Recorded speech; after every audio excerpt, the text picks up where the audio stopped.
So, just to wrap it up, back to the original point. No, we do not have proof. Bottom line. Nobody does. For any belief system.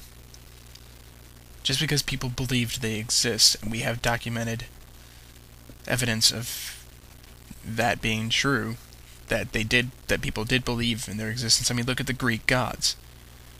We know all about them. We know that people believed they existed. People built monuments to these gods and goddesses. That doesn't mean they actually existed.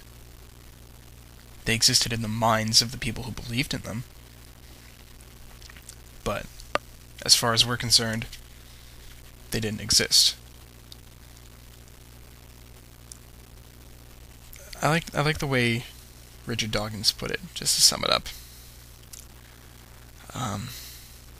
Basically, agnosticism is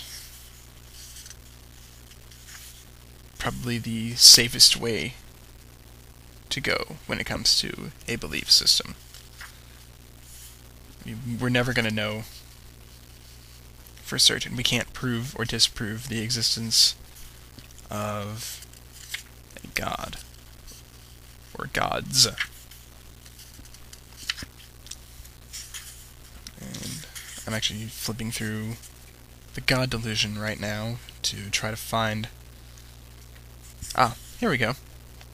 I'm quoting this from page 69. Anybody who throws a sexual joke in there, you're probably thinking along the same line I was.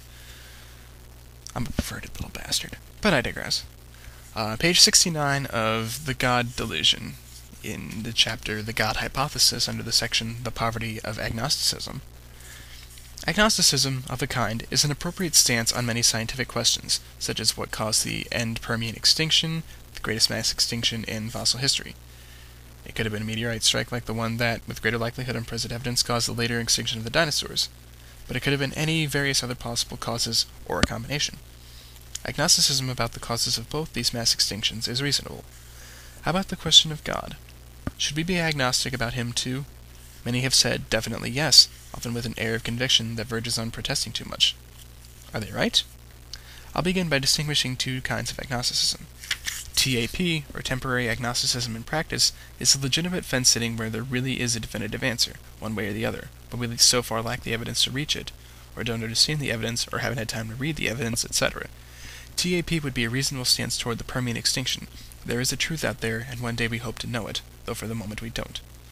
But there is also a deeply inescapable kind of fence-sitting, which I shall call PAP, permanently agnosticism in principle. The fact that the acronym spells a word used by that old-school preacher, somebody he mentioned back in the book somewhere, is almost accidental. The PAP style of agnosticism is appropriate for questions that can never be answered, no matter how much evidence we gather, because the very idea of evidence is not applicable. The question exists on a different plane or in a different dimension, beyond the zones where evidence can reach. An example might be that philosophical chestnut, the question whether you see red as I do. Maybe your red is my green, or something completely different from any other color that I imagine.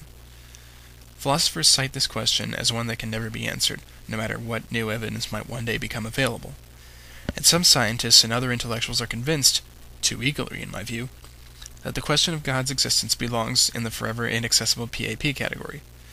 From this, as we shall see, they often make the illogical deduction that the hypothesis of God's existence and the hypothesis of his non-existence have exactly equal probability of being right. The view that I shall defend is very different. Agnosticism about the existence of God belongs firmly in the temporary or TAP category. Either he exists or he doesn't. It is a scientific question. One day we may know the answer, and meanwhile we can say something pretty strong about the probability. There you go. Either he exists, or he doesn't. We may never know. I personally tend to live under the assumption that he doesn't. And obviously we'll find out when we die. We won't be able to come back and tell anybody, but we'll find out when we die. I'll leave you on this note. I took a sociology class my freshman year of college, and One day, our teacher asked us at the very end of class what our view was of death. Or, yeah, what our view was on death. Like, what would we experience when we died? Everybody gave these fantastic descriptions of, like, either going to heaven or going to hell, or some final struggle between good and evil, blah blah blah blah blah. And then they came to me. I was the very last person to answer this question in class, and the class was just about over when I answered. I was the only person in my class to give a logical, possible scenario for death. The way I look at it is death will be that stage of sleep between right after you go to sleep and right before you enter REM sleep, when you start dreaming. Do you remember that part of sleep at all? Do you remember experiencing anything? No, you don't.